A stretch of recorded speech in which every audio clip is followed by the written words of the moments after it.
नमस्ते दोस्तों, power path के एपिसोड 7 में आज हम जानेंगे भावनाओं की फ्रीक्वेंसी के बारे में, माने इमोशंस के फ्रीक्वेंसी के बारे में। सृष्टि की हर चीज़ चुंबकीय है और हर चीज़ की एक चुंबकीय फ्रीक्वेंसी या आवृत्ति होती है।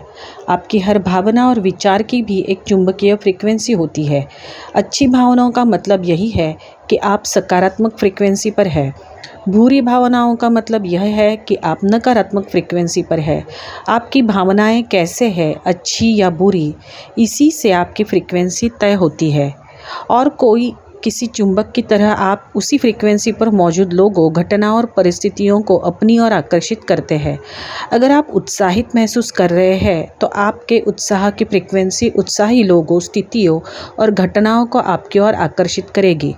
पर अगर आप डर रहे हैं तो आपके डर की फ्रीक्वेंसी डर से भरे लोगों, स्थितियों और घटनाओं को आपकी ओर आकर्षित करेगी।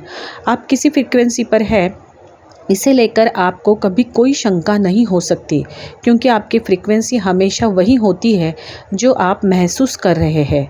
अपनी भावनाओं या एहसास को बदलकर आप किसी भी समय अपनी फ्रीक्वेंसी बदल सकते हैं, क्योंकि अब आप एक नई फ्रीक्वेंसी पर पहुंच चुके हैं। इसीलिए आपके चारों ओर की हर चीज़ बदल जाएगी।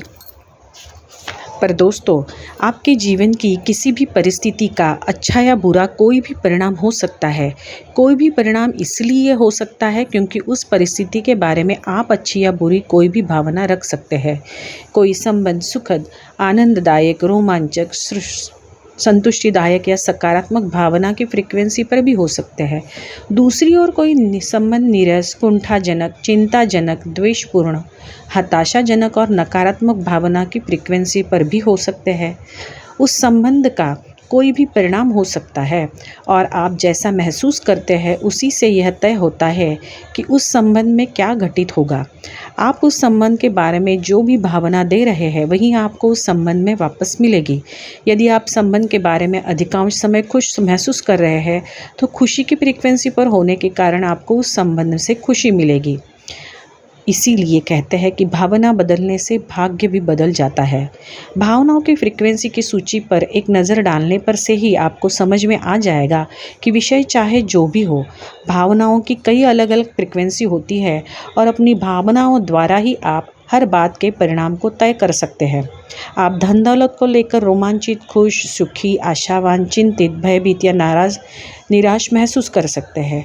आप अपने स्वास्थ्य के संदर्भ में भी प्रफुल्लित, जोशीले, सुखी, हताश या चिंतित भी महसूस कर सकते हैं। ये सभी महसूस करने का एहसास ही अलग अलग फ्रीक्वेंसी है और आप एहसास की जिस फ्रीक्वेंसी पर होते हैं आपको उसी के अनुसार परिणाम भी मिलते हैं। मान लें आप सैर सपाटा करना चाहते हैं लेकिन पैसे न होने के कारण इस बारे में निराश है। इसका मतलब है कि आप निराशा की फ्रीक्वेंसी पर है और आपको निराशाजनक परिस्थितियां ही मिलेगी। यानी जब आप अपनी भावना या फ्रीक्वेंसी को बदल नहीं लेते तब तक यात्रा नहीं कर पाएंगे। प्रेम की शक्ति की बदौलत यात्रा के लिए अनुकूल परिस्थिति किसी भी समय बन सकती है, लेकिन इसे पाने के लिए आपको किसी अच्छी भावना की फ्रीक्वेंसी का इस्तेमाल करना होगा।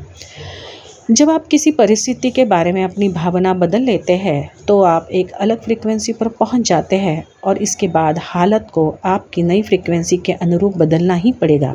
अगर आपके जीवन में कोई नकारात्मक चीज़ हुई है तो आप उसे बदल सकते हैं।